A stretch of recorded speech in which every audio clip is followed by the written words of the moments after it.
एक वक्त था जब एक के बाद एक हर दूसरा ऑटोमोटिव ब्रांड भारत के ऑटोमोटिव मार्केट को छोड़कर भाग रहा था। फ्रेंच हो, अमेरिकन हो या फिर जापानीज, सभी को इंडियन ऑटोमोटिव मार्केट के अंदर काम करने में डर लगने लगा था। लेकिन अब तो एकदम इन्होंने वक्त बदल दिया, जज्बात बदल दिए, जिंदगी बदल दी। क्योंकि कुछ टाइम पहले हार्ले डेविडसन ने हीरो के साथ कोलैब में एक बाइक लॉन्च करी थी। फोर्ड की वापस आने की खबरों ने मार्केट को हिलाकर रख दिया था और अब एक बहुत ही बड़ी न्यूज़ ब्रेक हुई है, जिसके तहत 2024 में यानी कि सिर्फ इसी साल ही रैली स्पोर्ट्स की नाक में दम कर देने वाली कंपनी इंडिया की धरती पर वापस लौट रही है। जी हाँ, जापान की मित्सुबिशी कई साल बाद भारत की धरती पर वापस आने वाली है और वो पता लगता है उनकी टीवीएस वीएमएस के साथ जो रिसेंट डील हुई है उससे। दरअसल निके एशिया नाम के एक जापानीज न्यूज़ पोर्टल ने मिड फेब के अंदर एक खबर छापी है, जिसमें बताया गया है कि मित्सुबिशी ने टीवीएस वीएमएस के 33% स्टेक्स को एक्वायर कर लिया है ताकि वो इंडिया के अंदर डीलरशिप नेटवर्क्स को एक्सपैंड कर सके। क्योंकि ये जो टीवीएस वीएमएस है ना, ये इंडिया के अंदर एक मेजर डीलरशिप नेटवर्क को ऑपरेट करते हैं। इस रिपोर्ट के मुताबिक मित्सुबिशी इंडिया के जो डीलरशिप नेटवर्क्स हैं उनको इसलिए एक्सपैंड करना चाहते हैं ताकि जो जापानीज ब्रांड इंडिया के अंदर काम कर रहे हैं उनकी मार्केट के अंदर ग्रोथ अच्छी हो सके। अब इस रिपोर्ट के अंदर बहुत सारी बातें बताई गई हैं, लेकिन ये वाली बात कहीं पर भी डिस्कस नहीं करी गई है कि वो कौन सी गाड़ियां इंडिया के अंदर ला रहे हैं या फिर वो इंडिया के अंदर अपनी गाड़ियां ला भी रहे हैं कि नहीं। और इसके पीछे जो रीजन है वो ये हो सकता है कि जो कंपनी अभी इंडिया के अंदर आ रही है वो मित्सुबिशी मोटर्स नहीं है, बल्कि मित्सुबिशी कॉर्पोरेशन है, जो कि मित्सुबिशी मोटर्स और मित्सुबिशी हैवी इंडस्ट्रीज जैसी कई कंपनीज के लिए इंटरनेशनल ट्रेडिंग करती है। तो क्या हम इस बात को पढ़कर ये समझ लें कि मित्सुबिशी इंडिया के अंदर अपनी कोई भी गाड़ी नहीं लाने वाली है? वेल, मैं पर्सनली तो ऐसा नहीं मानता हूँ। उल्टा मैं तो ये मानता हूँ कि इससे अच्छी अपॉर्चुनिटी उनको शायद से कभी भी नहीं मिल सकती है इंडिया के अंदर अपनी गाड़ियों को लॉन्च करने के लिए। और मैं ऐसा क्यों बोल रहा हूँ उसको समझने के लिए हमें बात करनी होगी यहाँ पर हिंदुस्तान मोटर्स की। जी हाँ, एक्चुअली में मार्केट ओपन होने के बाद इंडिया के अंदर जितने भी ऑटोमोटिव ब्रांड्स आए थे ना नए नए, वो सभी के सभी किसी ना किसी इंडियन ब्रांड के साथ कोलैबोरेशन में आए थे ताकि उन्हें यहाँ की मार्केट समझने में आसानी हो और उनके इनिशियल डेज में जो ऑपरेशन है ना वो स्मूथली चल सके। और अगर मैं कुछ एग्जांपल दूं तो जो फोर्ड है और रेनो है वो दोनों के दोनों ही महिंद्रा के साथ कोलैबोरेशन में इंडिया में आए थे, लेकिन बाद में उन्होंने सारे के सारे ऑपरेशंस अपने हाथों में ले लिए थे। लेकिन वहीं पर जो मित्सुबिशी है वो शुरुआत में हिंदुस्तान मोटर्स के साथ तो आए थे, लेकिन उनकी जो ऑपरेशंस है ना वो उन्होंने अपने हाथ में कभी लिए ही नहीं।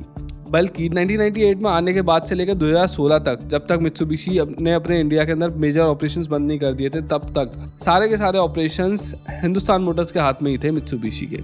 और ये उनकी एक बहुत बड़ी गलती थी, क्योंकि जो हिंदुस्तान मोटर्स थी ना, इनके पास कोई भी ढंग की स्ट्रेटेजी नहीं थी जिसकी वजह से मित्सुबिशी इंडिया के अंदर एक्सपैंड कर पाते। वो मित्सुबिशी के उन मॉडल्स को इंडिया में लॉन्च कर रहे थे जो इंटरनेशनल मार्केट्स में ऑलरेडी बहुत ज़्यादा पुराने हो चुके थे।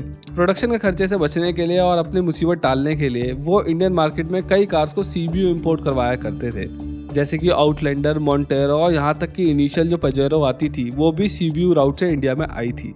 और आप सभी लोग जानते होंगे कि जो भी गाड़ी इंडिया के अंदर सीपीयू इंपोर्ट होती है वो कभी भी इंडिया के अंदर अच्छा नहीं कर पाती, क्योंकि भाई यहाँ पर टैक्सेस ही बहुत ज़्यादा लगते हैं। और वही मित्सुबिशी के साथ हुआ भी।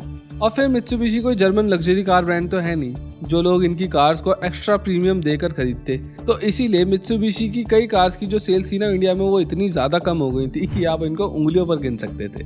इसके अलावा जो मित्सुबिशी ने दूसरी गलती करी थी वो ये थी कि उन्होंने कोई भी इंडिया स्पेसिफिक छोटी गाड़ी इंडिया में लॉन्च ही नहीं करी, जो कि इवन फोर्ड और यहाँ तक कि शेवी ने भी किया था। अब देखो बॉस, इन सब गलतियों की जिम्मेदार मित्सुबिशी खुद तो थी ही, बट एज आई सेड जो एचएम थी वो इस पूरी कहानी के अंदर थोड़ी और बड़ी कल्प्रिट थी। अब यही जो मैंने पूरी कहानी बताई है ना हिंदुस्तान मोटर्स के ऊपर डिपेंडेंसी वाली, इसी पॉइंट को मित्सुबिशी ने इस बार वाले इंडिया अराइवल में बहुत ही ज़्यादा मजबूत कर दिया है। यानी कि उन्होंने जो टीवीएस वीएमएस के जो मेजर स्टेक्स को एक्वायर करा है ना वो उन्होंने बहुत ही ज़्यादा अच्छा किया है। और मैं ऐसा क्यों बोल रहा हूँ उसको समझने के लिए हमें समझना पड़ेगा टीवीएस वीएमएस के बिजनेस को। असल में जो टीवीएस वीएमएस है यानी कि टीवीएस व्हीकल मोबिलिटी सर्विसेज, ये एक 100 साल पुरानी कंपनी है जो कि कई ऑटोमोटिव ब्रांड्स के लिए end to end vehicle services को प्रोवाइड करती है। और अगर हम फिलहाल की बात करें तो अभी ये 150 डीलरशिप्स को ऑपरेट कर रहे हैं, जिसमें कि Ashok Leyland, Honda, Renault, Mahindra, BYD और एस्कॉर्ट जैसे कई ऑटोमोटिव ब्रांड्स के डीलरशिप्स इनके अंडर आते हैं। टीवीएस मोबिलिटीज इन ब्रांड्स के डीलरशिप्स को तमिलनाडु, केरला, कर्नाटका, आंध्र प्रदेश, तेलंगाना और मध्य प्रदेश में ऑपरेट कर रहे हैं। और अगर हम भारत के बाहर की बात करें तो इनका सेल्स और डिस्ट्रीब्यूशन जो होता है ना वो श्रीलंका और बांग्लादेश तक में होता है। अब आप समझ गए होंगे कि टीवीएस वीएमएस के 33% स्टेक्स को एक्वायर करने से मित्सुबिशी के जो ऑपरेशंस है ना वो काफ़ी ज़्यादा स्ट्रॉन्ग हो सकते हैं। अब टीवीएस मोबिलिटी जो है वो सिर्फ एक रीज़न है इंडिया में आने का मित्सुबिशी के, लेकिन मैं मानता हूँ कि इसके पीछे एक और रीज़न है जिसके चलते डायरेक्टली मित्सुबिशी मोटर्स ही आने वाले टाइम के अंदर अपने ऑपरेशंस को इंडिया में चालू कर सकती है। और वो है रेनो, निसान, मित्सुबिशी के अलायंस का टूटना। एक्चुअली रेनो, निसान और मित्सुबिशी तीनों के तीनों ब्रांड ही एक अलायंस में काम करते थे बहुत लंबे समय तक, लेकिन 2023 में ये वाला अलायंस ब्रेक हो गया, जिसके चलते रेनो ने निसान और मित्सुबिशी के साथ होने वाले कॉमन परचेज एग्रीमेंट को लास्ट ईयर खत्म कर दिया, जिसकी वजह से अब तीनों companies freely project by project basis पर काम कर सकती है और ग्रो कर सकती है, और इससे उनके पास किसी भी देश के अंदर काम करने की आज़ादी आ गई है और डिसीजन मेकिंग भी उनकी बहुत ही ज़्यादा फास्ट हो जाएगी। अब हालांकि ये अलायंस खत्म हो चुका है, लेकिन पार्टनरशिप अभी भी है और अभी भी तीनों ब्रांड्स एक दूसरे की ग्रोथ में हेल्प करेंगे, और इसका फ़ायदा मित्सुबिशी को ऑब्वियसली मिलेगा ही, क्योंकि रेनो और निसान के जो डीलरशिप नेटवर्क है ना, वो इंडिया के अंदर अभी भी काफ़ी ज़्यादा बड़े हैं। अब इन सब वजहों के चलते मित्सुबिशी के लिए पहले की तरह ऑपरेशन में कोई भी दिक्कत नहीं आने वाली है, पर अगर वो इस बार अपनी कार्स को इंडिया में लाते हैं ना, तो डेफिनेटली इस बार उनका जो लाइनअप है ना, वो भी इंडियन मार्केट के लिए काफ़ी ज़्यादा अच्छा है और वो उनको काफ़ी ज़्यादा सक्सेस दिला सकता है। जैसे कि अगर हम पहले की बात करें तो पहले मित्सुबिशी की जो इंडिया लाइनअप थी उसके अंदर लेंसर, पजेरो, आउटलैंडर, सीडिया और मोंटेरो जैसी गाड़ियाँ हुआ करती थी, और इन सभी गाड़ियों को देख के समझ में आता है कि मित्सुबिशी ने इंडियन मार्केट के अंदर जितनी भी गाड़ियां पहले लॉन्च करी थी ना, वो सभी की सभी बड़ी थी और महंगी थी, यानी कि ये गाड़ियां इंडियन मासेस के पॉकेट में बैठती ही नहीं थी। उनके पास तब एक भी छोटी और सस्ती कार नहीं थी जो इंडियन मासेस खरीद सकते और इस कंपनी को कामयाबी दिलवा सकते। पर अब वक्त बदल चुका है, क्योंकि ऐसी गाड़ियां जो 5 लाख के अंडर हुआ करती थी, उनकी डिमांड 2015 में 33% थी, वो अब घटकर सिर्फ 0.3% रह चुकी है। यानी कि इंडिया में अब लोग ज़्यादा सस्ती गाड़ी खरीदना पसंद ही नहीं कर रहे हैं। इनफैक्ट अब तो देखा जा रहा है कि इंडिया में लोग उल्टा महंगी गाड़ियां खरीद रहे हैं, और पर्टिकुलरली ऐसे सेगमेंट की कार्स जिस सेगमेंट में मित्सुबिशी को महारत हासिल है, यानी कि एसयूवीज। और मित्सुबिशी का जो लाइनअप है वो तो एसयूवीज से भरा पड़ा है। उनके पास हर एक आकार प्रकार की एसयूवी है जो कि इंडियन मार्केट के अंदर आराम से बेची जा सकती है। जैसे कि अगर हम सबसे पहले बात करें तो मित्सुबिशी के पास एक एक्लिप्स क्रॉस नाम की गाड़ी आती है, जो कि एक क्रॉसओवर है, बट स्टिल ये एक कॉम्पैक्ट एसयूवी वाले साइज में आती है। यानी कि अगर हम साइज के हिसाब से बात करें तो इसे क्रेटा वाली कैटेगरी के अंदर आराम से लॉन्च किया जा सकता है। और वैसे भी अभी इंडियन मार्केट के अंदर टाटा की कर्व भी आने वाली है, तो इस तरीके की क्रॉसओवर टाइप की गाड़ियों की डिमांड थोड़ी बढ़ भी सकती है। इस गाड़ी के अलावा मित्सुबिशी के पास एक्सपेंडर है, जो कि एक 7 सीटर गाड़ी है। इसके बाद अगर अब हम थोड़ी बड़ी गाड़ियों की बात करें, then they also have the Triton. Indian market में पिकअप ट्रक्स की अभी उतनी ज़्यादा डिमांड तो नहीं है, but definitely there is a growth. और अगर वो इस भौकाली दिखने वाले पिकअप को इंडियन मार्केट के अंदर सीबीयू राउट से भी लेकर आते हैं ना, तो डेफिनेटली वो इस गाड़ी की थोड़ी बहुत ठीक ठाक सेल्स भी कर पाएंगे और वो इंडियन मार्केट के अंदर अपने नाम की एक बड़ी हवा भी बना पाएंगे। पिकअप के बाद अगर हम फिर से मेन स्ट्रीम गाड़ियों की तरफ आएँ तो मित्सुबिशी के पास है आउटलैंडर, एंड ये गाड़ी इंडियन मार्केट के अंदर अपनी अलग ही पहचान बना सकती है।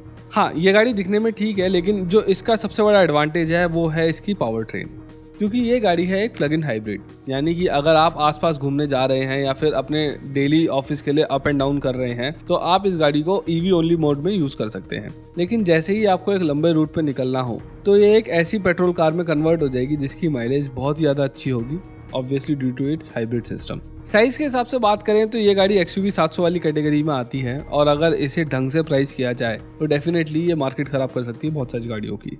इस लिस्ट में last but not the least obviously Mitsubishi की फॉर्च्यूनर राइवल कार आती है, यानी कि पजेरो स्पोर्ट। ये गाड़ी दिखने में फॉर्च्यूनर जितनी ही तगड़ी दिखती है, लेकिन अगर हम रेयर से बात करें तो ये गाड़ी फॉर्च्यूनर से भी ज़्यादा मस्कुलर दिखाई देती है।